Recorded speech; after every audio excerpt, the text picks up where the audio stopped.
Plato and the General Electric Works. I have an old friend who lives just around the corner from one of the main lines of travel in New England, and whenever I am passing nearby and the railroads let me, I drop in on him a while and quarrel about art. It's a good old-fashioned, comfortable, disorderly conversation we have generally, the kind people used to have more than they do now. Sketchy and not too wise, the kind that makes one think of things one wishes one had said afterward.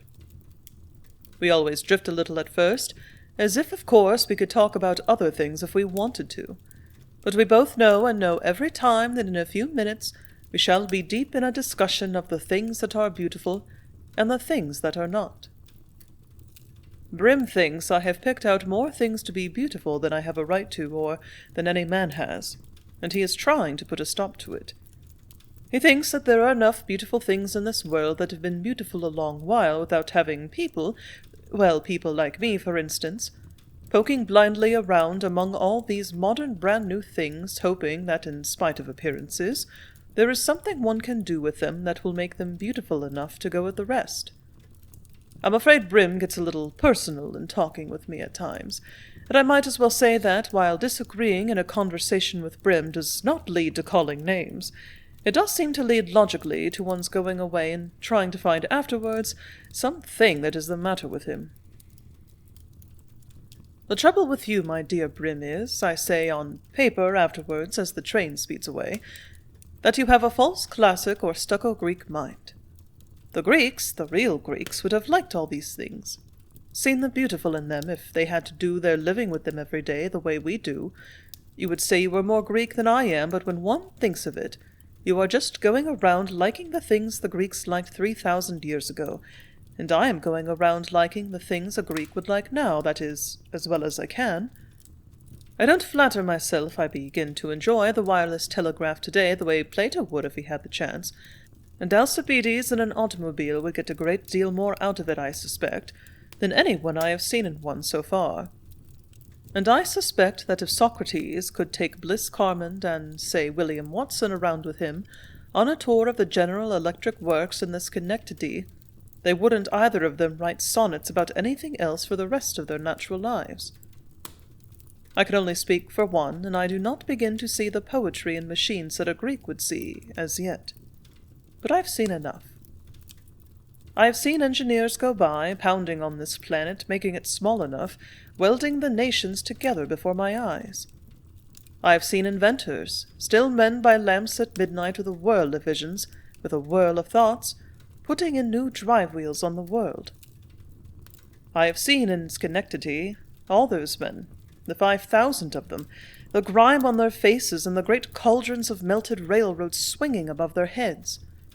I have stood and watched them there with the lightning and with flame hammering out the wills of cities, putting in underpinnings of nations, and it seemed to me that Bliss Carman and William Watson would not be ashamed of them.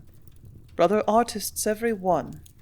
In the glory, in the dark, Vulcan Tennyson's blacksmith to a planet with dredges, skyscrapers, steam shovels, and wireless telegraphs, hewing away on the heavens and the earth. The poetry of machinery today is a mere matter of fact, a part of the daily wonder of life to countless silent people. The next thing the world wants to know about machinery is not that there is poetry in it, but that the poetry which the common people have already found there has a right to be there. We have the fact. It is the theory to put with the fact which concerns us next, and which really troubles us most. There are very few of us, on the whole, who can take any solid comfort in a fact, no matter what it is, until we have a theory to approve of it with. Its merely being a fact does not seem to make very much difference. 1. Machinery has poetry in it because it is an expression of the soul. 2. It expresses the soul of the individual man who creates the machine, the inventor, and 2. The man who lives with the machine, the engineer. 3. It expresses God, if only that he is a God who can make men who can thus express their souls. Machinery is an act of worship in the least sense, if not in the greatest. If a man who can make machines like this is not clever enough with all his powers to find a God and to worship a God, he can worship himself. It is because the poetry of machinery is the kind of poetry that does immeasurable things instead of immeasurably singing about them, that it has been quite generally taken for granted that it is not poetry at all. The world has learned more of the purely poetic idea of freedom from a few dumb prosaic machines that have not been able to say anything beautiful about it than from the poets of 20 centuries. The machine frees 100,000 men and smokes. The poet writes 1,000 lines on freedom and has his bust in Westminster Abbey. The blacks in America were freed by Abraham Lincoln and the cotton gin. The real argument for unity, the argument against secession, was the locomotive. No one can fight the locomotive very long. It makes the world over into one world, whether it wants to be one world or not. China is being conquered by steamships.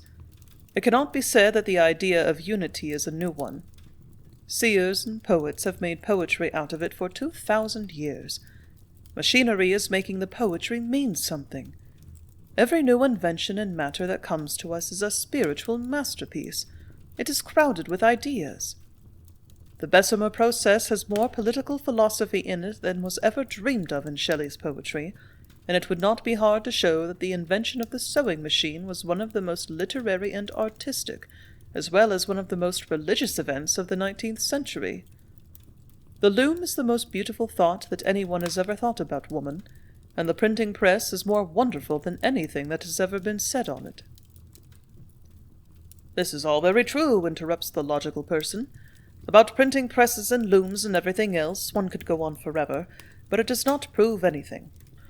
It may be true that the loom has made 20 readers for Robert Browning's poetry, where Browning would have made but one, but it does not follow that because the loom has freed women for beauty, that the loom is beautiful, or that it is fit theme for poetry.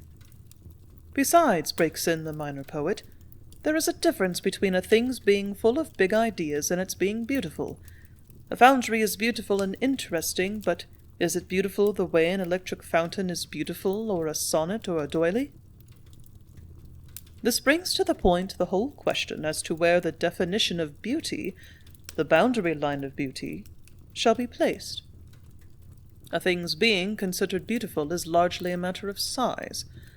The question, is a thing beautiful, resolves itself into, how large has a beautiful thing a right to be? A man's theory of beauty depends, in a universe like this, upon how much of the universe he will let into it.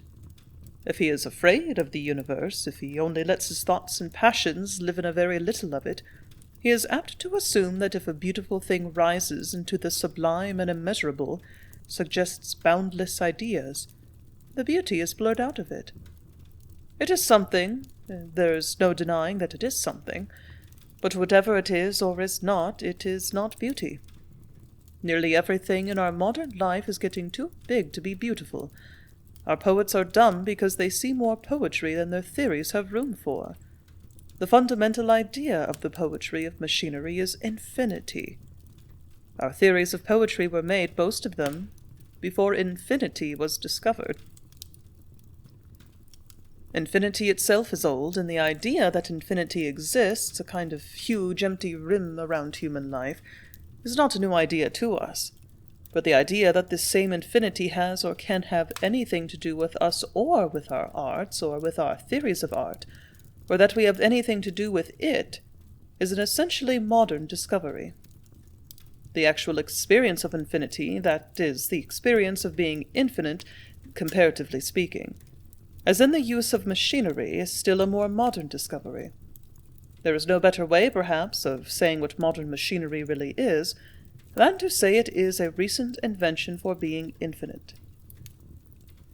The machines of the world are all practically engaged in manufacturing the same thing. They are all time and space machines. They knit time and space.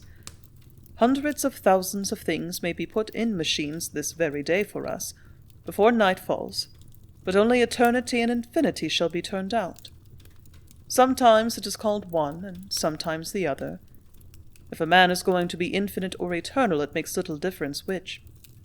It is merely a matter of form, whether one is everywhere a few years or anywhere forever. The sewing machine is as much a means of communication as a printing press or a locomotive. The locomotive takes a woman around the world. The sewing machine gives her a new world where she is. At every point where a machine touches the life of a human being, it serves him with a new measure of infinity. This would seem to be a poetic thing for a machine to do. Traditional poetry does not see any poetry in it because, according to our traditions, poetry has fixed boundary lines. It is an old established institution in human life, and infinity is not. No one wanted to be infinite before. Poetry in the ancient world was largely engaged in protecting people from the infinite. They were afraid of it. They could not help feeling that the infinite was over them. Worship consisted of propitiating it, poetry in helping people forget it. With the exception of Job, the Hebrews almost invariably employed a poet, when they could get one, as a kind of transfigured policeman to keep the sky off. It was what was expected of poets. The Greeks did the same thing in a different way. The only difference was that the Greeks, instead of employing their poets to keep the sky off, employed them to make it as much like the earth as possible, a kind of raised platform which was less dreadful and more familiar and homelike and answered the same general purpose. In other words, the sky became beautiful to the Greek when he had made it small enough. Making it small enough was the only way a Greek knew of making it beautiful. Galileo knew another way. It is because Galileo knew another way, because he knew that the way to make the sky beautiful was to make it large enough, that men are living in a new world. A new religion beats down through space to us. A new poetry lifts away the ceilings of our dreams. The old sky, with its little tent of stars, its film of flame and darkness burning over us, has floated to the past. The 20th century, the home of the infinite, arches over our human lives. The heaven is no longer, to the sons of men, a priest's wilderness, nor is it a poet's heaven, a paper-painted heaven with little painted paper stars in it to hide the wilderness. It is a new heaven. Who that has lived these latter years, that has seen it crashing and breaking through the old one, can deny that what is over us now is a new heaven? The infinite cave of it, scooped out at last over our little naked foolish lives, our running about philosophies, our religions, and our governments, it is the main fact about us. Arts and literatures, ants under a stone, thousands of years blind with light hither and thither, racing about hiding themselves. But not long for dreams. More than this. The new heaven is matched by a new earth. Men who see a new heaven make a new earth.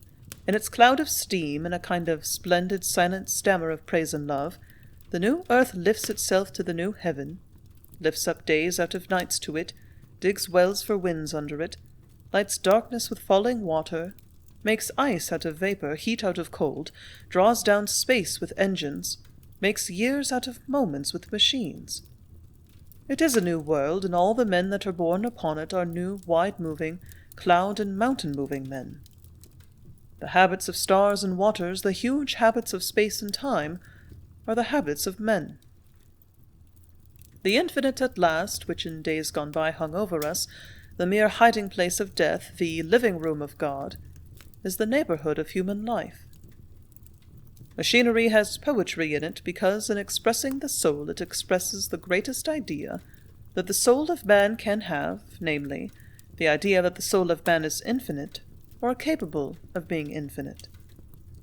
Machinery has poetry in it also not merely because it is the symbol of infinite power in human life, or because it makes man think he is infinite, but because it is making him as infinite as he thinks he is. The infinity of man is no longer a thing that the poet takes, that he makes an idea out of. Machinery makes it a matter of fact. The grudge against the infinite.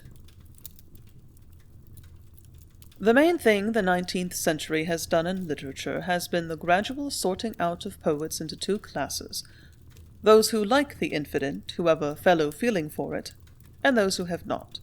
It seems reasonable to say that the poets who have habits of infinity, of space conquering like our vast machines, who seek the suggestive and immeasurable in the things they see about them, poets who like infinity, will be the poets to whom we will have to look to reveal to us the characteristic and real poetry of this modern world. The other poets, it is to be feared, are not even liking the modern world, to say nothing of singing in it. They do not feel at home in it. The classic world poet seems to feel exposed in our world. It is too savagely large, too various and unspeakable and unfinished. He looks at the sky of it, the vast, unkempt, unbounded sky of it to which it sings and lifts itself, with a strange, cold, hidden dread down in his heart. To him it is a mere, vast, dizzy, dreary, troubled formlessness. Its literature, its art with its infinite life in it, is a blur of vagueness. He complains because mobs of images are allowed in it. It is full of huddled associations. When Carlyle appeared, the stucco Greek mind grudgingly admitted that he was effective. A man who could use words as other men used things, who could put a pen down on paper in such a way as to lift men from the boundaries of their lives and make them live in other lives and in other ages, who could lend them his own soul, had to have something about him. Something very good, and so it was said, but he was not an artist. From the same point of view, and to the same people, Browning was a mere great man, that is, a merely infinite man. He was a man who went about living and loving things, with a few blind words opening the eyes of the blind. It had to be admitted that Robert Browning could make men who had never looked at their brothers' faces dwell for days on their souls. But he was not a poet. Richard Wagner, too, seer, lover, singer, standing in the turmoil of his violins, conquering a new heaven for us, had great conceptions and was a musical genius without the slightest doubt, but he was not an artist. He never worked his conceptions out. His scores were gorged with mere suggestiveness. They are nothing if they are not played again and again. For 20 or 30 years Richard Wagner was outlawed because his music was infinitely unfinished, like the music of the Spheres. Like the music of the Spheres. People seemed to want him to write cozy, home-like music. Symbolism in modern art. So I drop downward from the wonderment of timelessness in space, in which were blent the wind, the sunshine, and the wanderings, of all the planets to the little things, that are my grass and flowers, and am content. This prejudice against the infinite, or desire to avoid as much as possible all personal contact with it, betrays itself most commonly, perhaps, in people who have what might be called the domestic feeling, who consciously or unconsciously demand the domestic touch in a landscape before they are ready to call it beautiful. The typical American woman, unless she has unusual gifts or training, if she is left entirely to herself, prefers nice cuddlesome scenery. Even if her imagination has been somewhat cultivated and deepened so that she feels that a place must be wild, or at least partly wild, in order to be beautiful, she still chooses nooks and ravines as a rule to be happy in, places roofed in with gentle, quiet wonder, fenced in with beauty on every side. She is not without her due respect and admiration for a mountain, but she does not want it to be too large or too near the stars, if she has to live with it day and night. And if the truth were told, even at its best, she finds a mountain distant, impersonal, uncompanionable. Unless she is born in it, she does not see beauty in the wide plain. There is something in her being that makes her bashful before the whole sky. She wants a sunset she can snuggle up to. It is essentially the bird's taste in scenery. Give me a nest, O Lord, under the wide heaven, cover me from thy glory. A bush or a tree with 2 or 3 other bushes or trees nearby, and just enough sky to go with it, is it not enough? The average man is like the average woman in this regard, except that he is less so.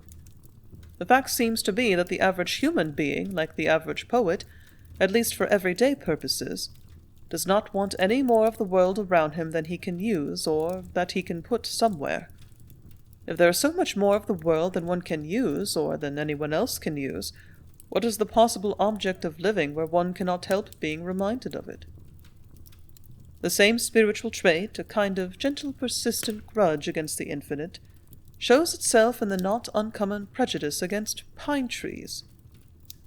There are a great many people who have a way of saying pleasant things about pine trees, and who like to drive through them, or look at them in the landscape, or have them on other people's hills. But they would not plant a pine tree near their houses, or live with pines, singing over them and watching them, every day and night for the world.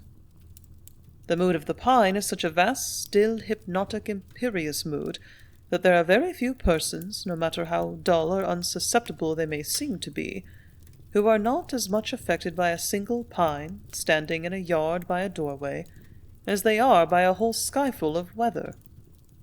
If they are down on the infinite, they do not want a whole tree full of it around on the premises. And the pine comes as near to being infinite as anything purely vegetable in a world like this could expect. It is the one tree of all others that profoundly suggests, every time the light falls upon it or the wind stirs through it, the things that man cannot touch.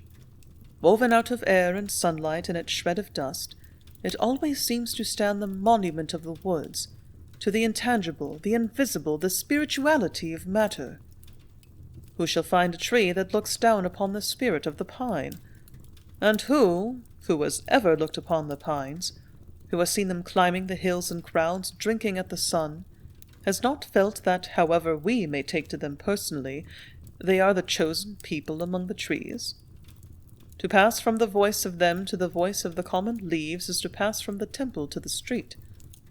In the rest of the forest all the leaves seem to be full of one another's din, of rattle and chatter, heedless, happy chaos, but in the pines the voice of every pine spill is as a chord in the voice of all the rest, and the whole solemn measured chant of it floats to us as the voice of the sky itself. It is as if all the mystical, beautiful, far things that human spirits know had come from the paths of space and from the presence of God, to sing in the tree trunks over our heads. Now it seems to me that the supremacy of the pine in the imagination is not that it is more beautiful in itself than other trees, but that the beauty of the pine seems more symbolic than other beauty, and symbolic of more and greater things. It is full of the sturdiness and strength of the ground, but it is of all trees the tree to see the sky with, and its voice is the voice of the horizons, the voice of the marriage of the heavens and the earth, and not only is there more of the sky in it, and more of the kingdom of the air and of the place of sleep, but there is more of the fibre and odour from the solemn heart of the earth. No other tree can be mutilated like the pine by the hand of man, and still keep a certain earthy, unearthly dignity and beauty about it, and about all the place where it stands. A whole row of them, with their left arms cut off for passing wire, standing severe and stately, their bare trunks against heaven, cannot help being beautiful. The beauty is symbolic and infinite. It cannot be taken away. If the entire street site of a row of common, ordinary, middle-class trees were cut away, there would be nothing to do with the maimed and helpless things but to cut them down, remove their misery from all men's sight. To lop away the top half of a pine is only to see how beautiful the other half is. The other half has the infinite in it. However little of a pine is left, it suggests everything there is. It points to the universe and beckons to the night and the day. The infinite still speaks in it. It is the optimist, the prophet of trees. In the sad lands it grows, but grows more luxuriantly, and it is the spirit of the tropics in the snows. It is the touch of the infinite, of everywhere, wherever its shadow falls. I have heard the sound of a hammer in the street, and it was the sound of the hammer. I have heard the sound of a hammer in the street, and it was the sound of a hammer. In the pine woods it was 100 guns. As the cloud catches the great empty spaces of night out of heaven and makes them glorious, the pine gathers all sound into itself, echoes it along the infinite. The pine may be said to be the symbol of the beauty in machinery, because it is beautiful in the way an electric light is beautiful, or an electric lighted heaven. It has the two kinds of beauty that belong to life, finite beauty, in that its beauty can be seen in itself, and infinite beauty, in that it makes itself the symbol, the center, of the beauty that cannot be seen, the beauty that dwells around it. What is going to be called the typical power of the colossal art, myriad nation undreamed of men before, now gathering in our modern life, is its symbolic power, the power of standing for more than itself. Every great invention of modern mechanical art and modern fine art has held within it an extraordinary power of playing upon associations, of playing upon the spirits and essences of things, until the outer senses are all gathered up, led on, and melted, as outer senses were meant to be melted into inner ones. What is wrought before the eyes of a man at last by a great modern picture is not the picture that fronts him on the wall, but a picture behind the picture, painted with the flame of the heart of the eternal part of him. It is the business of a great modern work of art to bring a man face to face with the greatness from which it came. Millet's Angelus is a portrait of the infinite, and a man and a woman. A picture with this feeling of the infinite painted in it, behind it, which produces this feeling of the infinite in other men by playing upon the infinite in their own lives, is a typical modern masterpiece. The days when the infinite is not in our own lives, we do not see it.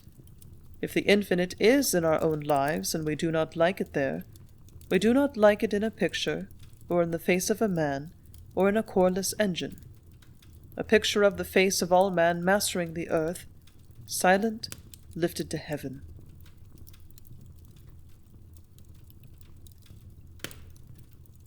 The machines as artists. It is not necessary, in order to connect a railway train with the infinite, to see it streaming along a low sky and plunging into a white hill of cloud as I did the other day. It is quite as infinite flying through granite in Hoosac Mountain.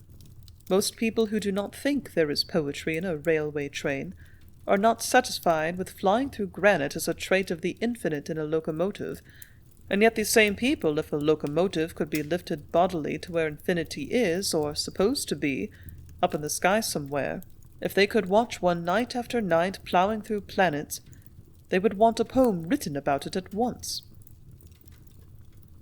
A man who has a theory he does not see poetry in a locomotive does not see it because, theoretically, he does not connect it with infinite things, the things that poetry is usually about.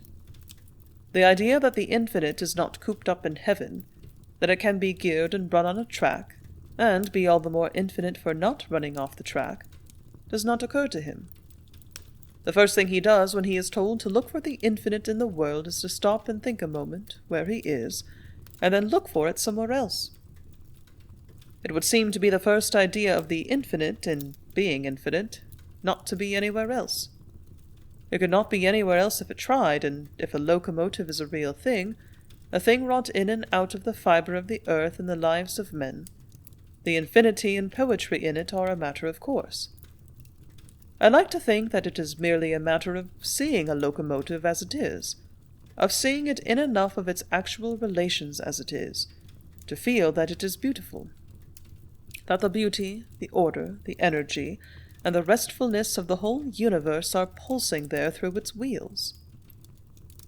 The times when we do not feel poetry in a locomotive are the times when we are not matter-of-fact enough. We do not see it in enough of its actual relations. Being matter-of-fact enough is all that makes anything poetic. Everything in the universe, seen as it is seen as the symbol, the infinitely connected, infinitely crowded symbol of everything else in the universe, the summing up of everything else, another whisper of God's. Have I not seen the great sun itself from out of its huge heaven, packed in a seed and blown about on a wind? I have seen the leaves of the trees drink all night from the stars, and when I have listened with my soul, thousands of years, I have heard the night and the day creeping softly through the mountains. People call it geology. It seems that if a man cannot be infinite by going to the infinite, he is going to be infinite where he is. He is carving it on the hills, tunneling it through the rocks of the earth, piling it up on the crust of it. With winds and waters and flame and steel he is writing it on all things. That he is infinite, that he will be infinite. The whole planet is his signature. If what the modern man is trying to say in his modern age is his own infinity, It naturally follows that the only way a modern artist can be a great artist in a modern age is to say in that age that man is infinite, better than anyone else is saying it.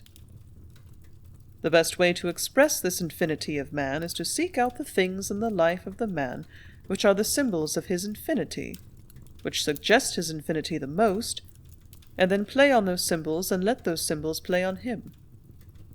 In other words, the poet's program is something like this.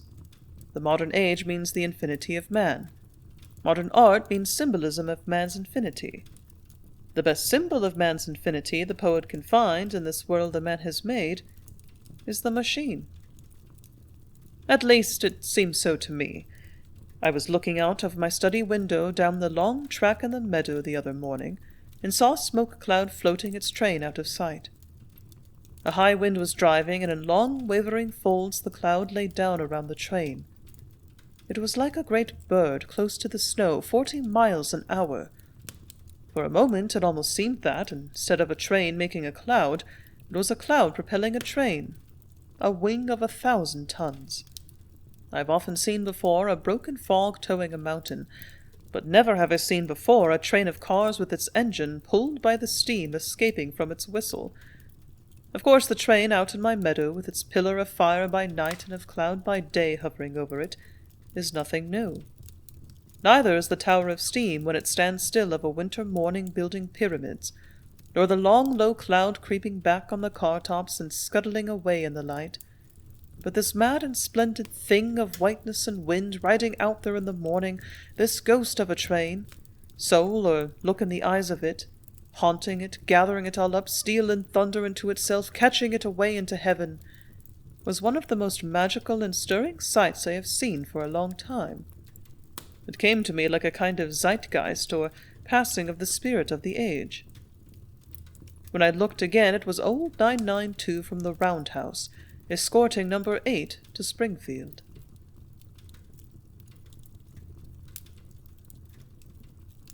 The machines as philosophers. If we could go into history as we go into a theater, take our seats quietly, ring up the vast curtain on any generation we liked, and then could watch it, all those far-off, queer, happy people living before our eyes 2 or 3 hours, living with their new inventions and their last wonders all about them, they would not seem to us, probably, to know why they were happy. They would merely be living along with their new things from day to day in a kind of secret, clumsy gladness. Perhaps it is the same for us. The theories for poems have to be arranged after we have had them. The fundamental appeal of machinery seems to be every man's personal, everyday instinct and experience. We have, most of the time, neither words nor theories for it. I do not think that our case must stand or fall with our theory, but there is something comfortable about a theory. A theory gives one permission to let oneself go, makes it seem more respectable to enjoy things. So, I suggest something, the one I have used when I felt I had to have one. I have partitioned it off by itself, and it can be skipped. 1. The substance of a beautiful thing is its idea. 2. A beautiful thing is beautiful in proportion as its form reveals the nature of its substance, that is, it conveys its idea. 3. Machinery is beautiful by reason of immeasurable ideas consummately expressed. 4. Machinery has poetry in it because the 3 immeasurable ideas expressed by machinery are the 3 immeasurable ideas of poetry and of imagination and the soul, infinity and the 2 forms of infinity, the liberty and unity of man. 5.